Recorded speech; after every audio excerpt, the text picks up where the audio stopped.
इथे सगळीकडे सांगितलं तर मला त्या ठिकाणी नागपूरलाच कळलं होतं असं जर समजा ह्या इथे त्यांची रूम असेल, एक आपली अशी रूम असेल, त्या रूममध्ये त्या ठिकाणी पूर्ण सगळं त्यांची यंत्रणा ठेवतात ते सॅटेलाईटच्या माध्यमाद्वारे तुम्ही कोणाला मतदान करता हे कळलं आहे आणि मग ते कसं ट्रान्सफर करायचं पण ते सगळीकडे करत नाही ते काय करतात या भागात करणार त्या भागात करणार हे सगळं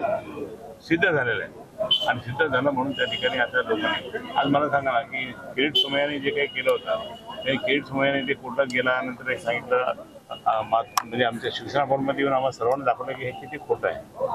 हे किती खोटं आहे मशीन आणि तोच आता म्हणतो की हे चांगलं म्हणजे मशीन हॅक केल्या जातील अशी मशीन आहे. अहो तुम्ही आता तुमचा मोबाईल हॅक करतात, तुमच्या मोबाईलवर तुम्ही जर बोलायला लागले तर दुसरं कोणतरी ऐकतं आणि हे पण सगळ्या गोष्टी येत आहे आणि म्हणून आज सगळ्या जनतेने ठरवलेलं आहे की जर समजा यांचा विजय होईल तर या खोट्या नाट्यामुळे होईल म्हणून याने ही मशीन बंद झाली पाहिजे आणि बॅलेट पेपर आणली पाहिजे हे सगळे लोक म्हणतात आणि म्हणून बॅलेट पेपर असले पाहिजे हे सर्व पक्षांनी मान्य केलं आता भारतीय जनता पार्टी सोडून कारण त्याचा विजय आहे त्याच्यावर खोटा विजय आहे म्हणून त्या ठिकाणी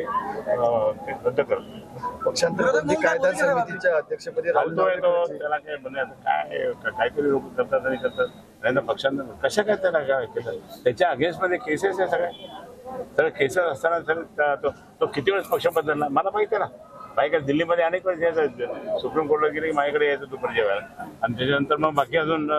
मी इकडे महाराष्ट्र मंत्री होतो त्यावेळेस माझ्याकडे यायचा हे सगळं मी पाहिलं किती वेळेस कुठं किती बदल्या केलं आणि भारतीय जनता पार्टीला हे असेच लोक पाहिजे वाऱ्यावर सोडून दिलं त्यांनी नाही झालं सगळं वाऱ्यासारखं त्या ठिकाणी सोडून दिला कापसाचा भाव मी बोललो ना मला खूप काही बोलायचं होतं पण काही कर्जमाफी लोकसभा निवडणुकीत सुद्धा ईव्हीएम हॅक झाले होते. बरंच ठीक आहे तुम्हाला सांगू मी उत्तर प्रदेशचा संपर्क प्रमुख नेता मी जवळपास 13 डिस्ट्रिक्ट असे ही 70% मुस्लिम बहुल्य संख्या त्यांची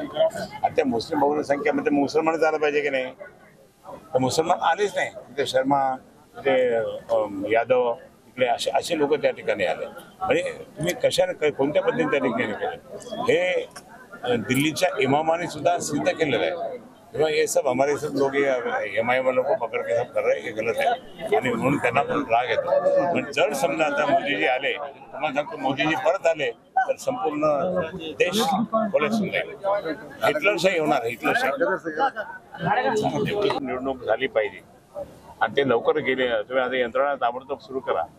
मुद्दाम ते यंत्रणा सुरू करत नाही अजून कारण आधी टाइम काय परंतु हे सगळं त्या ठिकाणी तुम्हाला सांगतो की सगळ्या म्हातारे होते मला इथे 2 म्हातारे वयस्कर वृद्ध साहेब इतकं तुम्ही करणार फिरणार पण जर समजा हे नाही झालं हे ईव्हीएम मशीन बंद नाही झाली तर म्हणजे हे परत खोटे नाटे लोक वाढले तुम्ही बॅलेट पेपरवर द्या आम्हाला समजतं की कुठं शिक्का मारायचं काय मारायचं आणि हे नागरिक म्हणतात पण मोदीजी काही करणार